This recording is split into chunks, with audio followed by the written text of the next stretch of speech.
নমস্কার বন্ধুরা, মিষ্টু অ্যান্ড মধুমিতাস কিচেনে তোমাদের সবাইকে স্বাগত। আজ আমি হাজির হচ্ছি একটা মিষ্টি রেসিপি নিয়ে বা সন্দেশ এক ধরনের। এটা ভীষণ মোলায়েম টেস্টের আর হাতে ঘরের কাছে ঘরের মধ্যে আমাদের খুব দুটো তিনটে উপকরণ দিয়ে তৈরি করেছি এবং জাস্ট 5 মিনিটে মিষ্টিটা তৈরি হয়ে যায়। তো হঠাৎ করে খেতে ইচ্ছে করলে বা বাচ্চারা চকলেট খাওয়ার থেকে আমার মনে হয় এই ধরনের সন্দেশ যদি বাড়িতে বানিয়ে দাও, আর এই বাড়িতে বানানোর ক্ষেত্রে চিনিটা তোমরা তোমাদের পছন্দ মতো দিতে পারবে কম বেশি করে, তাতে ক্যালোরিটাও তোমরা নিজের হাতে রাখতে পারবে। তো স্পেশাল অকেশনেও বানানো যায়। তো চলো আর দেরি করব না, এই রেসিপিটা জানতে হলে অতি অবশ্যই আমার চ্যানেলে তোমাদের ভিজিট করতে হবে। তো প্লিজ ভিডিওটাতে আমার সাথে থেকো, এই অনুরোধ রইল। তো ঝটপট শুরু করে দিই রেসিপিটা। শুরু করার আগে একবার আমি তোমাদের দেখিয়ে দিই যে সন্দেশগুলো কত সফট হয়েছে। দেখো, ভীষণ সফট হয়েছে। তো চলো আর দেরি করব না, শুরু করে দিই রেসিপিটা। বন্ধুরা, আমি একটা কড়াই বসিয়ে দিয়েছি, তাতে হাফ কাপ দুধ দিয়ে দিচ্ছি। এটা আমি আগে থেকে ফুটিয়ে রেখেছি, যদি তোমরা ফুটিয়ে না রাখো কাঁচা দুধ দাও তাহলে একবার ফুটিয়ে নেবে। তাতে আমি গুঁড়ো চিনি ব্যবহার করছি, যেহেতু মিষ্টিটা মোলায়েম হবে এই জন্য। তোমরা এমনিও চিনি ব্যবহার করতে পারো, তবে একবার মিক্সিতে গুঁড়িয়ে নিলে মোলায়েম হয়। তো আমি 1/4 কাপের একটু কম চিনি ব্যবহার করলাম, দিয়ে ভালো করে মিলিয়ে নেব। আমি এবার এতে 1 চামচ আর 2 চামচের মতো ঘি ব্যবহার করলাম। ঘি না থাকলে সাদা তেলও ব্যবহার করতে পারো, তবে ঘিয়ে ফ্লেভারটা বেশি ভালো আসে। দিয়ে আবারও ভালো করে মিলিয়ে নিলাম। আমি কিন্তু ফুল ক্রিম দুধ ব্যবহার করেছি, ফুল ক্রিম দুধই ব্যবহার করার চেষ্টা করবে যে কোনো মিষ্টি বানানোর ক্ষেত্রে। এবার আমি 1 কাপ পরিমাণ গুঁড়ো দুধ ব্যবহার করব। এই মিষ্টিটা খুব হাতের কাছে, আমাদের ঘরের মধ্যে থাকা উপকরণ 2 থেকে 3টে উপকরণ দিয়ে কিন্তু মিষ্টিটা বানানো যায় এবং খুব চটজলদি হয়। আর মিষ্টিটা যেহেতু তোমরা নিজেরা বাড়িতে বানাচ্ছ, তাই মিষ্টিটা তোমরা তোমাদের পছন্দ মতো চিনি কম বা বেশি দিতে পারো। আমি একটু কমের দিকে দিয়েছি। আর আমি ঘিটা বাড়িতে তৈরি করা এর ভিডিও আমার আগেই আপলোড করা আছে, তোমাদের যদি কারোর দরকার লাগে তাই জন্য আমি ডেসক্রিপশন বক্সের লিঙ্কে এটা আমি দিয়ে দেব, ঘিয়ের এটা ভিডিওর লিঙ্কটা। খুব ভালো করে নাড়িয়ে নেব। আর এই সময় কিন্তু আঁচটাকে একদম কমিয়ে দিতে হবে যখন গুঁড়ো দুধটা মেশানো হচ্ছে। তাহলে কি হবে, তাহলে লাম্পস পড়বে না দুধের মধ্যে। যখনই কোনো গুঁড়ো দুধ মেশাবে দুধের মধ্যে, এটা একটা টিপস যে তোমরা টেম্পারেচারটা হয় একদম অফ করে দেবে, আর না হলে একদম কমিয়ে দেবে।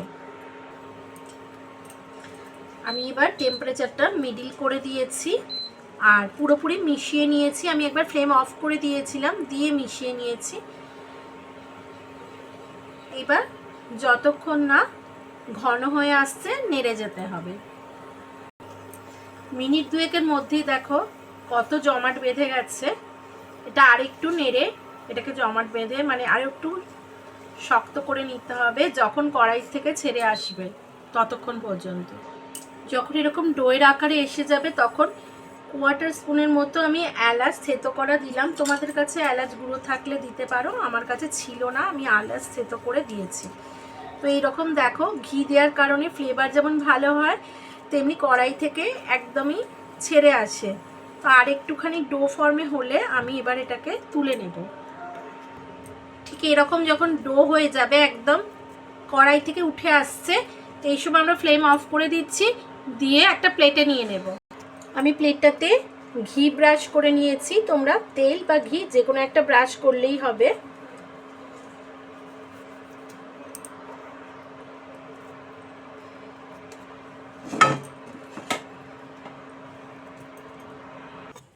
তারপর ভালো করে স্প্রেড করে দিয়ে এই স্প্যাচুলার সাহায্যে একটু সমান করে নিতে হবে।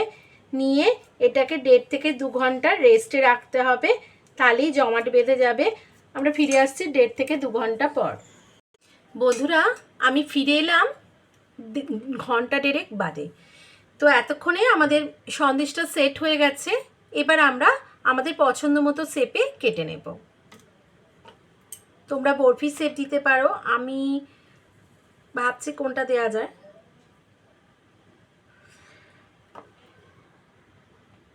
আমি এরকম ক্যারাচে করে করে কেটে নিয়েছি।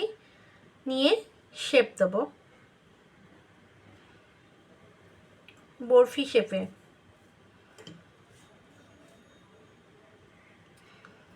আমি তার আগে ছুরিতে একটু ঘি মাখিয়ে নিয়েছি। ঘি বা তেল অতি অবশ্যই মাখিয়ে নেবে, না হলে কিন্তু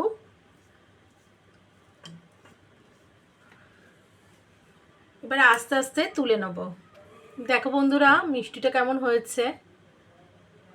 এখন আমি গার্নিশ করা বাকি।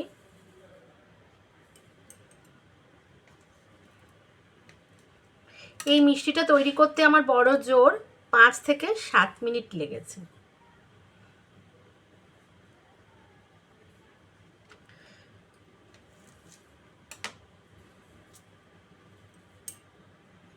বন্ধুরা আমি কিশমিশ দিয়ে এটা গার্নিশ করে দিয়েছি বা সাজিয়ে দিয়েছি, এটা অপশনাল, তোমরা পছন্দ হলে করবে। একটু সাজিয়ে দিতে নতুনভাবে ভালো লাগে দেখতে, নিজেরা তৈরি করি তো। তো তোমাদের কেমন লাগলো বন্ধুরা রেসিপিটা? দেখো সন্দেশগুলো কীরম হয়েছে, খুব সফট হয়েছে। আর যদি ভালো লেগে থাকে, মনে হয় রেসিপিটা উপকৃত হয়েছে দেখে, তাহলে প্লিজ আমার চ্যানেলটা সাবস্ক্রাইব করে নিয়ে আমার পাশে থেকো, পাশে থাকা বেল আইকনটা অবশ্যই ক্লিক করে নেবে। তো এখনকার মতো আমি চলে যাচ্ছি, আবার হাজির হয়ে যাব নতুন কোনো রেসিপি নিয়ে। ততক্ষণের জন্য তোমরা খুব ভালো থেকো, সুস্থ থেকো, টাটা।